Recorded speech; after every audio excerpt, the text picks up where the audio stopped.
Bonjour et bienvenue, c'est vendredi aujourd'hui et je vous retrouve pour une nouvelle capsule d'Agri-Astuces pour les bonnes pratiques en matière d'agriculture et d'élevage. Nous parlerons de la culture du poivron aujourd'hui, ça vous intéresse? Alors à tout de suite.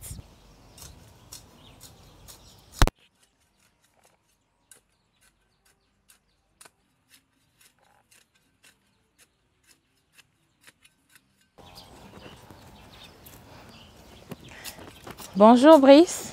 Oui, bonjour Rabi. Nous sommes très heureux de vous retrouver aujourd'hui pour notre nouvelle capsule d'Agri-Astuces. Alors, de quelle culture allons-nous parler aujourd'hui?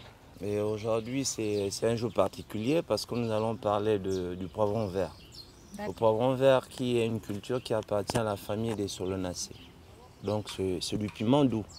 Donc on va aller du début jusqu'à la fin pour pouvoir présenter ce que c'est et quels sont les bienfaits de ce poivron vert-là et pourquoi on l'appelle poivron vert.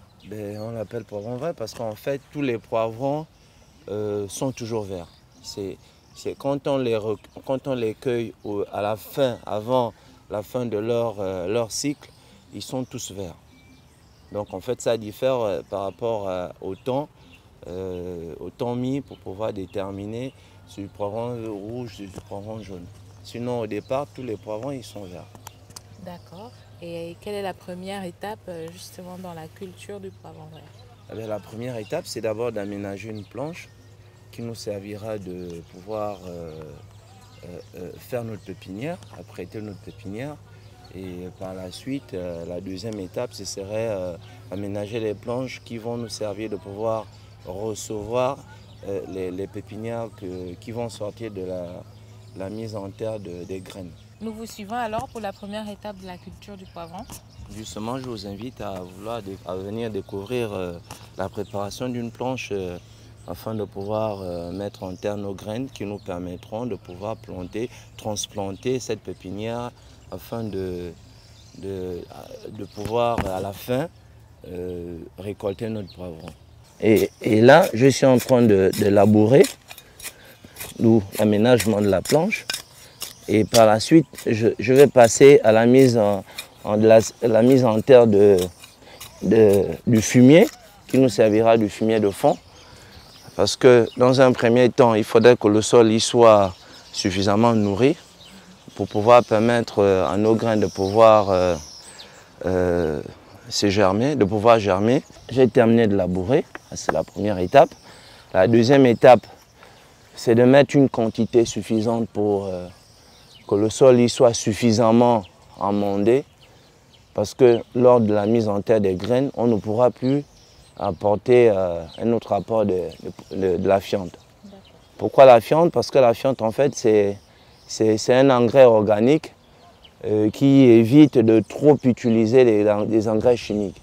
Donc il est beaucoup plus nutritif aux plantes par rapport à l'engrais chimique. D'accord. Donc là, nous mettons notre fiente de poule. Oui. Afin d'apporter tous les nutriments nécessaires à notre planche. Oui. Est-ce qu'il y a une quantité particulière Évidemment, il y a une quantité particulière pour une planche de 1 mètre 30 sur 5 mètres. Pourquoi? Parce que si la quantité de la fiente est trop importante, ça finira par tuer ou détruire les graines qu'on aura plantées. Donc, de ce fait, il est nécessiteux pour nous de pouvoir déterminer parce qu'en fait, la fiente nous permettra simplement en 3 semaines d'apprêter, de faire en sorte que notre pépinière soit prête. Donc ce ne serait pas une longue durée comme si on transplantait ces plants-là pour une durée de 2 mois. Donc la quantité en fait est déterminée en fonction de la durée que la plante mettra sur la planche. Nous avons mis pratiquement 2 mesures de saut Oui. pour une planche de d'1 mètre 30 sur 5 mètres. Il va falloir à nouveau labourer la planche pour enfuir la fiente de poule à l'intérieur de la planche. Le geste, en fait, c'est prendre la partie du bas, envoyer ou la mettre au-dessus pour permettre à la fiente de pouvoir se retrouver en dessous.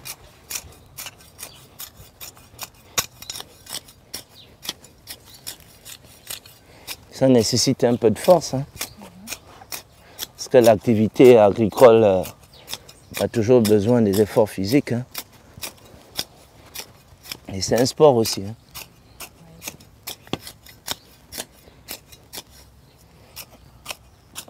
Ben, essayez.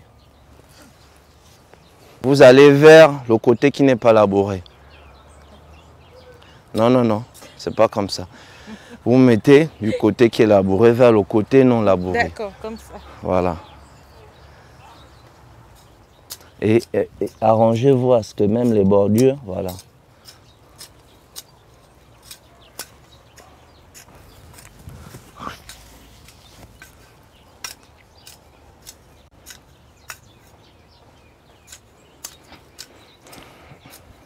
Donc en fait, après avoir labouré, il va falloir remonter ou surélever les bordures de notre planche. Pourquoi pouvoir remonter les bordures de notre planche? C'est parce que quand on passera à la deuxième phase dans l'arrosage, ça évitera à ce que les eaux puissent se déverser sur des allées. D'accord.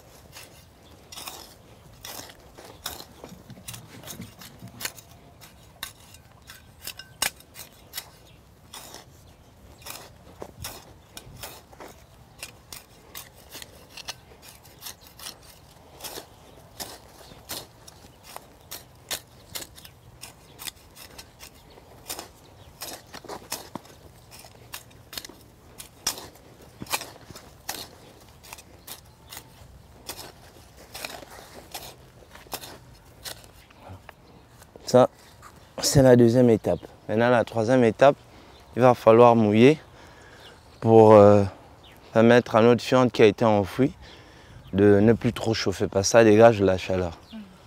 Et s'il y a trop de chaleur, nos grains ne pourront pas... Donc c'est l'eau qui a tenu en fait les effets de la chaleur de, Voilà, de la fiente. Là, c'est deux arrosoirs de 11 litres. Donc là, nous avions 22 litres d'eau. Là, on passe à l'arrosage. Et vous allez vous rendre compte que les jets d'eau ne traversent pas la lignée de la planche.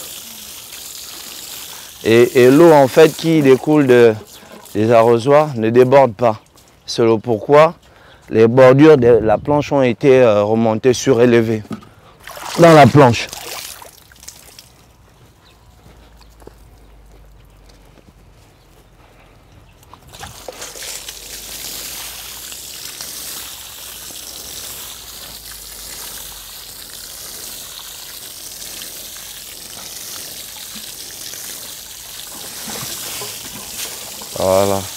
Voilà, là c'est le premier jour. Comme je disais tantôt, on a pour 3 jours d'arrosage. Et à la fin du troisième jour, il va falloir à nouveau labourer notre planche. En fait, c'est pour permettre en fait à la fiente qui a été enfouie de remonter à la surface, et puis à nouveau on va arroser et rendre la surface rugueuse afin de pouvoir recevoir les graines. D'accord, donc 3 jours plus tard après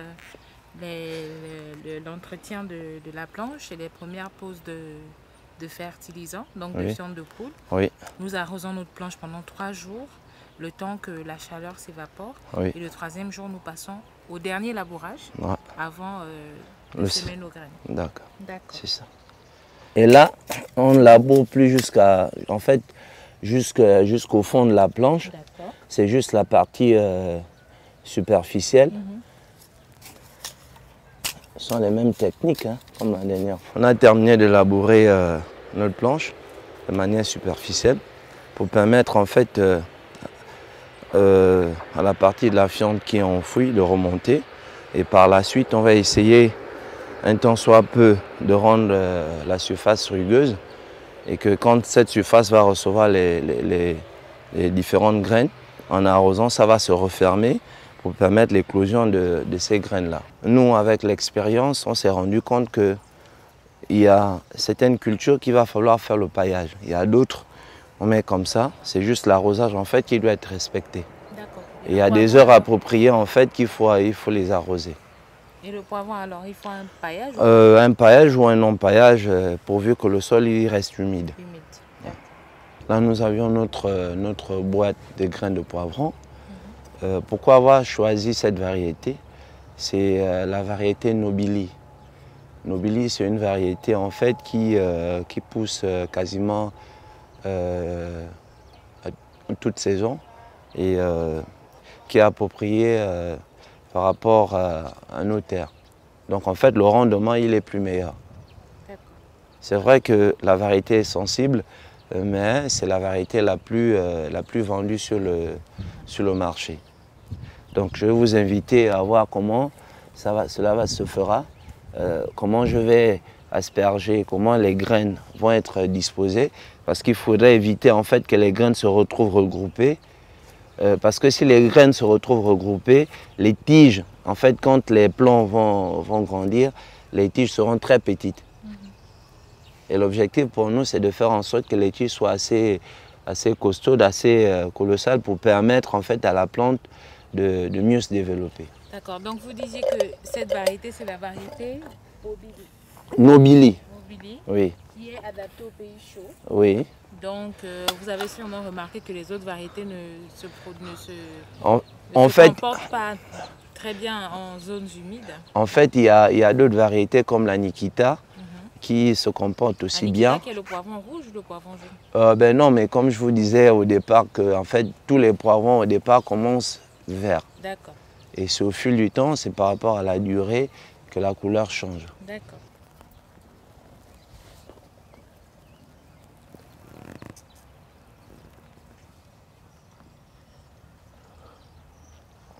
Donc là, Brice, nous venons de finir notre semis de poivron. Je suppose qu'il faut recouvrir. Est-ce qu'il y a une technique particulière pour recouvrir ou on peut juste recouvrir comme bon nous semble? En fait, il y a plusieurs techniques. On peut recouvrir à la main, comme on peut simplement arroser, mais avec moins de pression. Parce qu'en fait, s'il y a trop de pression, la pression d'eau va entraîner les graines d'un côté. Et là, l'objectif pour nous, c'est de faire en sorte que là où les graines sont tombées, que ces graines-là restent là, pour éviter que ces graines se retrouvent regroupées et faire en sorte que les tiges soient très petites. D'accord. Donc, montrez-nous comment ça se passe. Voilà, je vais, au lieu de 2 arrosoirs, je prendrai un arrosoir. Et ça dépendra en fait de la trouaison ou bien des trous de notre tête d'arrosoir. Parce qu'il y a les différentes têtes d'arrosoir, ça dépend de la trouaison qui se retrouve là-dessus. Mais particulièrement pour les pépinières, c'est mieux de prendre là où les trous sont plus voilà, c'est ça. On peut les pailler à travers les herbes. Soit on peut prendre le copeau de bois, soit on peut arroser. Et puis se rassurer que tous les matins et tous les soirs, la planche va être arrosée. Parce qu'elle doit rester en permanence humide. Donc le poivron, c'est une plante qui aime l'eau en fait? Ben oui, dans un premier temps. Parce qu'au fur et à mesure que le poivron évolue, la quantité d'eau en fait est différente. Donc là, notre pépinière a été faite. On va attendre quasiment 3 semaines et demie. À 3 semaines, ça dépend de la préparation de notre planche. Mais là, à partir de 3 semaines, on pourra récupérer ces plants-là, les transplanter sur une zone appropriée à cet effet. Combien de mois, Brice, devons-nous attendre avant de pouvoir récolter nos poivrons? Ça me pousse à te poser une nouvelle question. Avant ou après la mise en terre ou après notre pépinière? Parce qu'en fait, la pépinière, elle dure au maximum 1 mois. Et après le repiquage, on va devoir attendre 2 mois. Donc disons pour récolter, il faut attendre pratiquement 3 mois. 3 mois. D'accord. D'accord. Donc là, nous allons passer au... On va attendre les 3 semaines et demie, disons 1 mois, et ensuite on passera au repiquage. Alors Brice, pourquoi protégez-vous vos cultures avec le filet? En fait, c'est pour éviter les attaques des oiseaux. D'accord.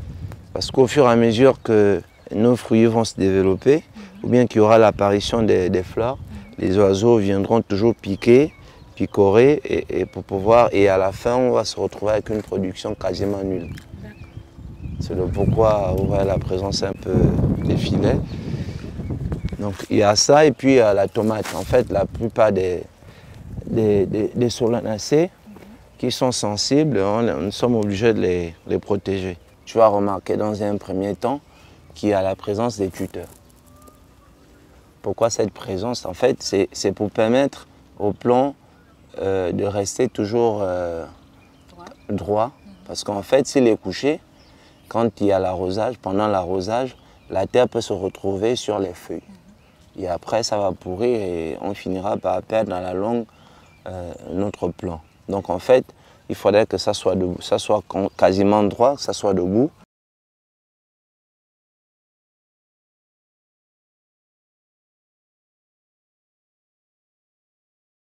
Gabriela, tu te rendras compte en fait le système d'arrosage, il va changer.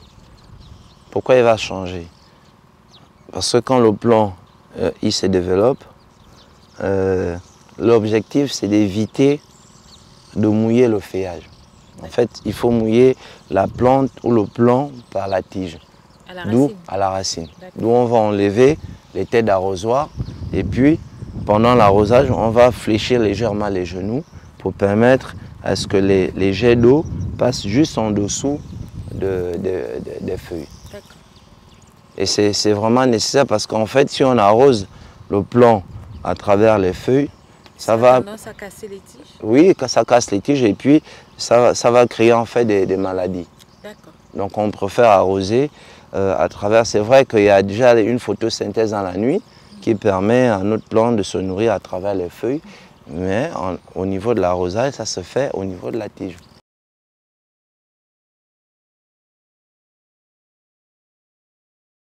Alors Brice, nous sommes à 2 mois et demi après notre semis de poivron et nous sommes arrivés au stade de la récolte.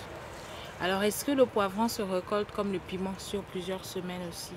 Ben oui, la récolte du poivron en fait peut se faire au minimum durant 3 mois. D'accord. Sinon au maximum, si notre culture a été bien entretenue, on peut aller jusqu'à 4 mois, 5 mois, voire 5 mois. De récolte? Ah ben oui. Eh bien dis donc. Gabriela, je t'invite à venir récolter parce que nous sommes arrivés quasiment au terme de notre production, d'où il va falloir commencer à récolter. Pendant la récolte, il va falloir éviter de faire en sorte que notre fruit, quand on le récolte, quand on l'enlève sur le plant principal, qu'il puisse quitter en fait au niveau de la tige. Donc, il faut toujours laisser un petit bout et cela nous permettra à ce que le fruit mette un peu plus de temps. D'accord. Donc, ça lui permet de ne pas pourrir. Voilà, aussitôt, voilà. Tu vois, tu le soulèves, tu tournes et ensuite tu l'enlèves. D'accord. Voilà un peu, ça c'est le fruit de 2 mois et demi, 3 mois depuis la mise en terre de nos graines. Et un plant comme ça, en fait, un plant de poivron, s'il a bien produit, il peut nous donner jusqu'à 7-8 kilos durant toute la récolte. Et la récolte, en principe, se passe chaque 2 semaines. Parce qu'il faut laisser le temps au fruit de bien se développer pour se rassurer que le fruit il est prêt à être consommé. Il y a d'abord la couleur qui devient un peu plus foncée. Et puis, quand tu tapes, tu sens qu'il y a un son un peu plus... En fait, qu'il y a déjà les graines à l'intérieur. Donc, il est un peu plus dur. Même quand on l'attrape, on sent qu'il est plus dur, il est déjà mûr. Et cela nous permet en fait de sélectionner les gros fruits et de laisser les autres pour pouvoir se développer afin de ne pas court-circuiter la période de récolte. D'accord. Alors ce poivron-là, il est bon cru ou préparé? Ah ben, tous les poivrons qu'on prépare. Ah ben oui, mais moi je vous dirais que la plupart des poivrons, ils sont bons crus. Hein. Ouais. Et même quand on les prépare, il faut les mettre à la fin de notre cuisson. Exactement. Pour ne pas perdre les vertus. Bien sûr. Voilà. Ouais. Merci Brice de nous avoir reçus aujourd'hui et de nous avoir accordé encore votre temps aujourd'hui. Est-ce que vous avez un mot de fin pour nos abonnés? Ben, le mot de fin à nos abonnés d'Agri et Astuces, c'est d'inciter en fait, de leur amener à pouvoir se mettre à fond dans l'activité agricole et que cette activité nous permet déjà de pouvoir éviter de s'ennuyer à la maison et de tout acheter. Donc derrière nos maisons, derrière nos habitations, que ce soit en ville ou au village, on peut créer une petite activité agricole qui nous permettra de pouvoir amoindrir nos dépenses. C'est sur ces mots de Brice, chers abonnés, que je vous dis à la semaine prochaine. Merci de nous avoir suivis aujourd'hui et je vous dis à très bientôt.